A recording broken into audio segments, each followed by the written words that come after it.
बिस्मिल्लाहिर्रहमानिर्रहीम। फ़ही महबूब आपसे मुखातब है। आज का जो हमारा टॉपिक है इसमें हम ये देखेंगे कि जो सेल टैक्स रजिस्टर्ड पर्सनस हैं, इंडिविजुअल्स हैं, कंपनी हैं, या टीयर 1 के रिटेलर हैं, यानी कि जिनके पास जीएसटी नंबर है, जब वो सेल करेंगे अनरजिस्टर्ड पर्सन को। अनरजिस्टर्ड पर्सन वो वाले हैं जिनके पास जीएसटी नंबर नहीं है, यानी कि कुछ ऐसे लोग हैं जिनके पास सिर्फ एनटीएन नंबर है या आईडी कार्ड है, जीएसटी नंबर नहीं है, तो वो क्या है, अनरजिस्टर्ड पर्सन है। जो जब उनको सेल हमने करनी है तो क्या लिमिट है और किस लिमिट के मुताबिक हम सेल कर सकते हैं, और अगर हम उस लिमिट से ऊपर निकलते हैं या उस लिमिट को क्रॉस करते हैं तो हमारे ऊपर क्या पेनल्टी हो सकती है। तो इस कॉन्सेप्ट को समझने के लिए यहाँ पे आपके सामने कुछ चीज़ें ड्रा की गई हैं, उसको हम उसकी अंडरस्टैंडिंग लेते हैं। तो सबसे पहला पॉइंट ये है कि restriction on input on supply to unregistered. इसमें 3-4 सेक्शन है, 73 भी है, 25 भी है, 8 भी है। तो ये जो पॉइंट है इसको हम अभी स्टडी करने लगे कि registered person shall make all taxable supply to a person who has obtain sale tax number. अगर तो कोई ऐसा आपका कस्टमर है जिसके पास सेल टैक्स नंबर अवेलेबल है तो उसकी कोई लिमिट नहीं है। पहली चीज़ ये कंडीशन कर लें कि वो विदाउट एनी लिमिट आप उसको सेल कर सकते हैं, मतलब 100 मिलियन की भी कर सकते हैं, 10 की भी कर सकते हैं, कोई लिमिट नहीं है। दोनों पार्टीज़ के पास सेल टैक्स नंबर है, उसको आप सेल कर दें। लेकिन अगर कोई आपका ऐसा कस्टमर है जिसके पास सेल टैक्स नंबर नहीं है, यानी कि जीएसटी नंबर उसके पास अवेलेबल नहीं है, तो फिर रूल ने कंडीशन लगा दी है। उसने ये कहा है कि जी अगर उसके पास जीएसटी नंबर अवेलेबल नहीं है तो आप मंथली 10 मिलियन से ज़्यादा इनवाइस नहीं कर सकते, और जो एनुअल आपका बिजनेस उस बंदे के साथ होगा वो 100 मिलियन से लेस देन या इसके इक्वल होगा। ठीक है। अब पॉइंट ये है कि ये रूल क्यों बनाया गया है। वो रूल इस वजह से बनाया गया है कि इसके बाद एक लेक्चर हम डिस्कस करेंगे जिसके अंदर 108 बी जो इनकम टैक्स का ऑर्डिनेंस है, जो सेक्शन जो 108 बी का रूल है, उसको हम स्टडी करेंगे कि अनरजिस्टर्ड को सेल करने के ऊपर भी कुछ फर्दर कंडीशन अप्लाई की गई हैं। तो अब तो इसने ये कह दिया ना कि आप जनाब 100 मिलियन पर मंथ कर सकते हैं, 108 मिलियन 100 मिलियन एनुअल है, लेकिन अनरजिस्टर्ड सेल के ऊपर भी उसमें 108 बी में कुछ कंडीशन है वो हम डिस्कस करेंगे। ये इसलिए किया गया है ताकि जो अनरजिस्टर्ड है जिसके पास जीएसटी नंबर नहीं है वो अपने आप को, उनको यानी कि एक अपॉर्चुनिटी दी गई है, उसको प्रेशराइज किया गया है कि आप अपने आप को सेल टैक्स में रजिस्टर्ड करवाएं और जीएसटी नंबर लें, और ताकि जो कंडीशंस हैं आपके लिए ओपनली हों, जिस तरीके से जीएसटी नंबर वाले के पास यानी कि जिसके पास जीएसटी नंबर है उसके ऊपर कोई कंडीशन नहीं है। तो इस वजह से ये रूल को इंट्रोड्यूस किया गया है। तो ये चीज़ हमें क्लियर करनी है कि जब आपने अनरजिस्टर्ड को सेल करनी है तो 10 मिलियन से ज़्यादा इनवाइस ना हो एक मंथ में, और 100 मिलियन से ज़्यादा बिजनेस ना हो पूरे साल में। तो ये एक कंडीशन है जो हमने याद रखनी है। अगर फॉर एग्जांपल हम इस कंडीशन को मीट नहीं करते तो हमारे ऊपर क्या पेनल्टी है।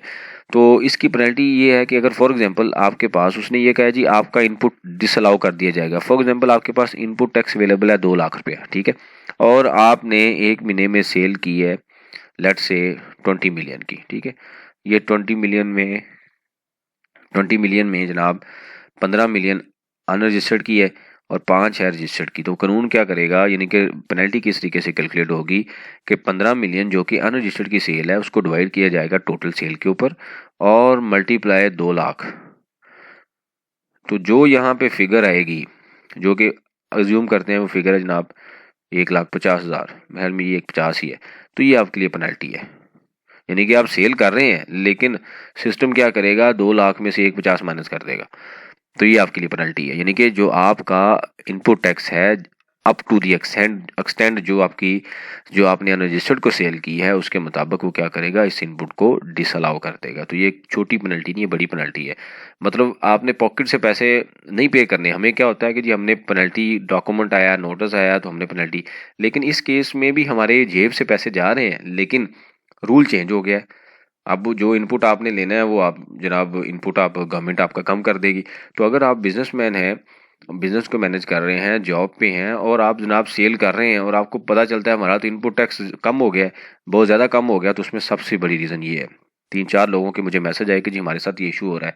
तो उनको जब हमने डिस्कशन की तो पता चला उसमें ये इशू निकला है कि वो सीएनएसी वाले के, जो सीएनएसी के नाम पे बल्क में एंट्री कर रहे हैं वो अनरजिस्टर्ड और सिस्टम उसको डिसअलाउ कर रहा है। तो ये एक सबसे बड़ी रीज़न है। जो भी एग्जांपल न्यू नेशनल पोर्टल पे भी आ रहा है कि जी मेरा जो टैक्स है वो इनपुट टैक्स इंडिविजुअल में आ रहा है, तो वो सबसे बड़ी रीज़न ये है कि आप उस इनवाइस से ऊपर निकल रहे हैं। जब आप ऊपर निकलते हैं तो आपको जनाब ये यहाँ पे आके उसको पकड़ लेता है। तो बल्क रिटेल सेल की अभी तक चूँकि सिस्टम में एंट्री जो है वो अभी तक सिस्टम में अपडेट नहीं हुई, तो उसका तरीका इसके बाद वाले लेक्चर में हम डिस्कस करेंगे कि बल्क सेल रिटेल को हमने किस तरीके से एंट्री करनी है ताकि हम इस कंडीशन में भी रहें और हमारा इनपुट टैक्स भी लॉस ना हो। तो बड़ा वो एक इम्पॉर्टेंट लेक्चर होगा, उसमें हम डिस्कशन करेंगे, प्रैक्टिकल जो एस्पेक्ट्स है वो डिस्कस करेंगे कि हम किस तरीके से बच सकते हैं। अब पॉइंट ये है कि इस चीज़ों से ये रूल कब आया, इससे रिलेटेड जो चीज़ें हैं ये मैंने कुछ डॉक्यूमेंट लिख दिया है, इसको आप स्टडी करें। इसके अंदर अवेलेबल है कि कौन कौन सी वो वाले यानी कि कौन कौन सी वो पार्टीज़ हैं या गवर्नमेंट के इंस्टीट्यूट हैं जिनको आप सेल करेंगे तो ये जो कंडीशन है ये अप्लाई नहीं होगी।